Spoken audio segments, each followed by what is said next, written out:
मिरज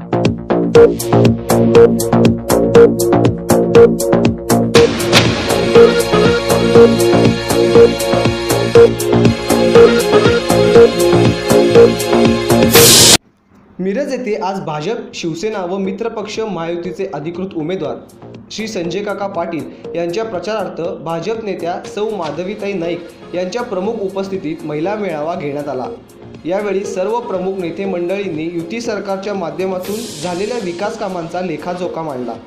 तसेच श्री संजय काका पाटील यांच्या माध्यमातून सांगली जिल्ह्यात झालेल्या विविध विकासांमुळे सांगली प्रगतीपथावर आल्याचे प्रतिपादन केले। यावेळी आमदार सुरेश खाडे, प्रदेश उपाध्यक्षा सौ नीताताई केळकर, सौ ज्योतिताई संजय काका पाटील, सौ सुमनताई सुरेश खाडे, सौ मंजिरताई सुधीरदादा गाडगीळ, नगरसेविका सौ भारतीताई दिगडे, सौ दुर्गाताई दीपक बाबा शिंदे, सुनीताताई मोरे, स्मिताताई पवार, सुनेत्रा ठाणेदार, गायत्री कल्लोळी, अनिता वनखंडे, सोनाली समरे, अस्मिता सरगर, अप्सरा वायदंडे, जयश्रीताई कुर्णे, शुभांगी देवमाने, सुनीता नरुटे, बेबीताई पाटील आदी मान्यवर उपस्थित होते।